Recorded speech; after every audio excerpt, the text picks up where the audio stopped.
జై శ్రీమన్నారాయణ. శ్రీమద్భగవద్గీత 11వ అధ్యాయము విశ్వరూప సందర్శన యోగము 9వ శ్లోకము. ఏవముక్త్వా తతో రాజన్ మహాయోగేశ్వరో హరిః దర్శయామాస పార్థాయ పరమం రూపం ఐశ్వరం. ఓం. గీతాచార్యుడు శ్రీకృష్ణ పరమాత్మ అర్జునుడితో పాటు మనందరికీ విశ్వరూప సందర్శన యోగాన్ని ఉపదేశం చేస్తూ ఉన్నాడు. ఆ క్రమములో సంజయుడు ధృతరాష్ట్రుడికి ఈ రకంగా చెబుతూ ఉన్నాడు. హో ధృతరాష్ట్ర, హో రాజా, గొప్ప యోగులకు కూడా ప్రభువైనటువంటి యోగేశ్వరేశ్వరుడైన శ్రీకృష్ణ పరమాత్మ అర్జునునికి దివ్య దృష్టిని ఇచ్చి తన విశ్వరూపాన్ని చూపిస్తూ ఉన్నాడు అంటూ సంజయుడు ధృతరాష్ట్రుడికి తనకు వేదవ్యాసుడు అనుగ్రహించిన దివ్యదృష్టి ప్రభావము చేత యుద్ధరంగములో జరిగినదంతా చూసి తాను భగవానుని యొక్క విశ్వరూపాన్ని చూస్తూ ఆ విశ్వరూప విశేషాలన్నింటినీ ధృతరాష్ట్రునికి తెలియచేస్తూ ఉన్నాడు. మనం కూడా మన ఆచార్యుల ద్వారా పరమాత్మ యొక్క దివ్యమైనటువంటి కళ్యాణ గుణములను గురించి, భగవానుని యొక్క సర్వవ్యాపకత్వాన్ని గురించి పదే పదే వింటూ మన మనోనేత్రాన్ని వికసింపచేసుకొని ఆచార్య శ్రీచరణారవిందముల యందు అనన్యభక్తిని కలిగి ఉంటూ శ్రీమన్నారాయణుడినే శరణు వేడుకుంటూ సంజయుడి మాటలను అదే రకముగా పలికే ప్రయత్నం చేద్దాం. ఏవముక్త్వా తతో రాజన్ మహాయోగేశ్వరో హరిః దర్శయామాస పార్థాయ పరమం రూపం ఐశ్వరం. అంతేకాకుండా మనం ప్రతిరోజు శ్రీమన్నారాయణుడికి ఒక 8 పనులు చేస్తాం అని మాట ఇద్దాం. ఎందుకంటే శ్రీకృష్ణ భగవానుడు 18వ అధ్యాయములో 65 నుండి 70వ శ్లోకాల ద్వారా శ్రీమద్భగవద్గీత అంతటికీ సారభూతముగా మనకు 8 పనులు చేయమని చెప్పాడు. అలా చేస్తే చాలు, నేను మిమ్మల్ని అన్ని విధాలుగా రక్షిస్తా అని ప్రమాణపూర్వకముగా ప్రతిజ్ఞ కూడా చేశాడు.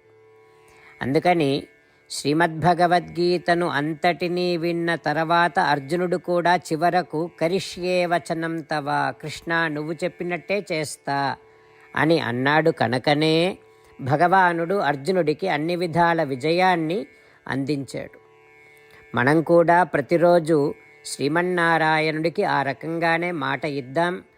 8 పనులు చేస్తాం అని మనము మాట ఇస్తే అది అష్టాక్షరీ మహామంత్ర జపము చేసినటువంటి ఫలితాన్ని మనకు ప్రతిరోజు ఇస్తుంది. ఇట్లా మాట ఇవ్వటం కంటే గొప్ప పూజ, యజ్ఞము, తపస్సు మరొక్కటి లేనే లేదు. అందుకని నేను అంటూ ఉంటాను, మీరు మనస్సులో భావిస్తూ ఉండండి. ఈ రకంగా మనము మాట ఇస్తూ ఉంటే శ్రీకృష్ణ భగవానుడి ముఖారవిందములో కలిగేటటువంటి ఆనందాన్ని మనం ప్రతిరోజు దర్శిద్దాం, ఆస్వాదిద్దాం. జై శ్రీమన్నారాయణ. హో శ్రీమన్నారాయణ, నువ్వు చెయ్యమన్నట్టే నేను నిన్నే సంతతము ధ్యానము చేస్తూ ఉంటా. హో శ్రీమన్నారాయణ, నువ్వు చెప్పినట్టే నేను నీ భక్తుడిగానే ఉంటా. హో శ్రీమన్నారాయణ, నువ్వు చెయ్యమన్నట్టే నేను నా విధులను కర్తవ్యాలను నీ సేవగా నీ తృప్తి కోసమనే సక్రమంగా నిర్వర్తిస్తూ ఉంటా. హో శ్రీమన్నారాయణ, నువ్వు చెప్పినట్టే నేను నీవాడిని అనే మహావిశ్వాసముతో నీకే నమస్కరిస్తూ ఉంటా.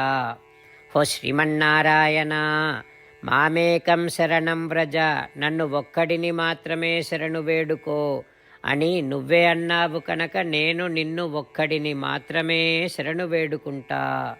ఓ శ్రీమన్నారాయణ, మా శుచః, ఇక దుఃఖించకు అని నువ్వే నాకు భరోసా ఇస్తున్నావు కనుక నేను ఇక దుఃఖించను. ఓ శ్రీమన్నారాయణ, నువ్వు చెప్పినట్టే నువ్వు నా కోసమని అనుగ్రహించినటువంటి శ్రీమద్భగవద్గీతను ప్రతిరోజు కనీసము ఒక్క శ్లోకాన్నైనా జ్ఞాపకం చేసుకుంటూ శ్రీమద్భగవద్గీతను అనుసంధానము చేస్తూ ఉంటా.